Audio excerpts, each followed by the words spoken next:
My name is Margaret Wilson. I am 59 years old. I live alone in a small, quiet house in Brighton, a town near the sea. The house is not big, but it is full of memories. Every wall, every room, every small corner reminds me of my past. 8 years ago, my husband died after a long illness. His name was Peter. He was a kind and gentle man. After he died, the house became very silent. No more laughter, no more shared meals, no more warm conversations at night. Only me and my thoughts. I have only one child, my son, Michael. When Michael was young, he was very loving. He always stayed close to me. He used to hold my hand when we walked outside. He used to tell me everything about his day. But life changes people. Many years ago, Michael moved to Canada. At first, he called me often. He told me about his new job, his new life, and his dreams. Later, he got married. His wife's name was Emma. They had 2 children together. I was happy for him. I truly was. But slowly, his calls became less frequent. Days became weeks. Weeks became months. Sometimes I would sit by the phone for hours hoping it would ring, but it stayed silent. Every morning I wake up early. I open the window and look at the street. I watch people going to work, children going to school, and neighbors talking to each other. Then I close the window and return to my quiet life. I clean the house, even when it is already clean.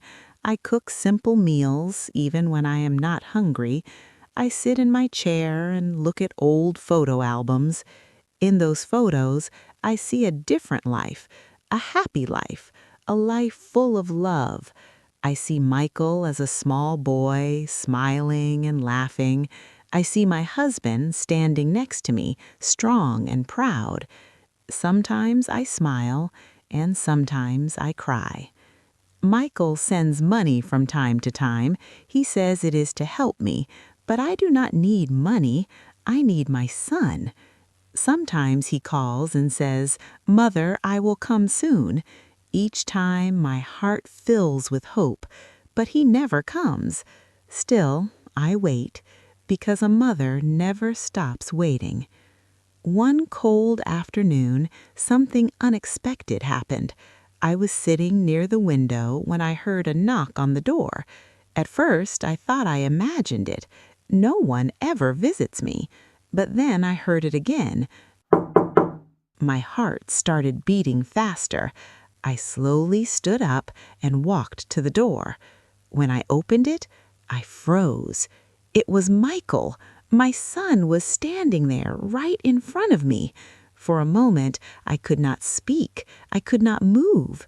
Then my eyes filled with tears. I reached out and touched his face just to be sure he was real. He smiled, and in that moment, I felt alive again. I hugged him tightly. I did not want to let go. He came inside the house. Everything suddenly felt warm again. I quickly went to the kitchen and made tea. My hands were shaking, but my heart was full.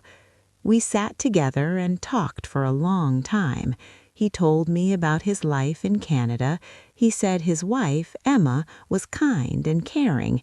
He said the children were growing fast. I listened carefully, trying to remember every word. Then his voice became softer. He told me that he missed me. He said he worried about me living alone. He looked around the house and said it was too old. Then he told me something that surprised me. He wanted me to go with him to Canada. He said I should not live alone anymore. He said I would be safer and happier with him. I did not answer immediately. I looked around my house. This was not just a house. It was my life. I was born here. I got married here. I raised my son here. I said goodbye to my husband here. How could I leave all of that behind? But Michael kept talking. He said I would have my own room. He said I would see my grandchildren every day. He said Emma also wanted me to come. That night I could not sleep. I sat on my bed and looked at the old photos again. I asked myself again and again, should I stay or should I go? In the morning, Michael spoke again. He said we should sell the house. He said I did not need it anymore. He said the money would help me start a new life in Canada. I looked into his eyes. I wanted to trust him. He was my son. So I said yes. Everything happened very quickly after that. The house was sold, all the memories gone in a moment. I gave the money to Michael. I packed my clothes and a few personal things. I kept the old photos with me. We went to the airport together. My heart was heavy, but I also felt hope. I believed that a new chapter of my life was about to begin. At the airport, everything felt big and confusing. So many people, so many voices, so much noise. Michael asked me to sit on a chair. He said he would bring a wheelchair for me because the airport was too big. I trusted him. I smiled and told him to be careful. He walked away. I sat and waited. 10 minutes passed. I looked around, expecting to see him coming back, but he did not come. 30 minutes passed. My hands started to shake. I stood up and looked around, but I could not see him anywhere. 1 hour passed. My heart began to beat very fast. Fear slowly entered my heart. Then a police officer noticed me. He walked toward me and asked if I was okay. I told him everything. I showed him Michael's photo. I showed him my ticket. He listened carefully and said he would check. I waited again. This time, every second felt very long. Finally, he came back. His face was serious. He sat next to me and spoke softly. He told me that my son had boarded the plane. He told me the plane had already left, and he told me that my son went alone. I felt like the ground disappeared under my feet. I could not breathe. I could not think. My son left me.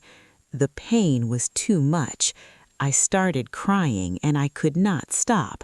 The police officer stayed with me. His eyes were full of sympathy. He told me that some people forget love. Then he told me his name was John Anderson. He said he reminded me of his mother. He said she had passed away 5 years ago. Then he made a kind offer. He invited me to stay at his home. At first, I refused. I did not want to be a burden, but he insisted. So I went with him. His wife, Grace, welcomed me warmly.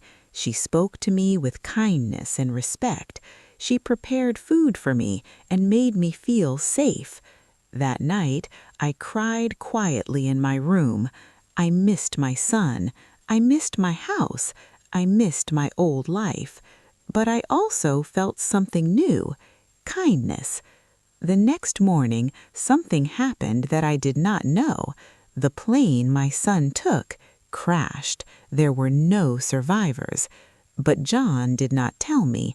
He knew I still loved my son. He knew the truth would destroy me, so he stayed silent. Days passed, then weeks passed. I stayed with John and Grace. They treated me like family. They helped me, cared for me, and respected me. Slowly, the pain in my heart became softer. One day, John asked me if I wanted to go back to my old house. I smiled gently. I told him I had already lost that house, but I had found a new home. Michael was gone, but life gave me another son, a son who chose kindness. Now I feel grateful, but sometimes when I sit quietly, I still ask myself, what would you do if you were in my place? If this story touched your heart, don't forget to like, comment, share, and subscribe to TaleTalk English.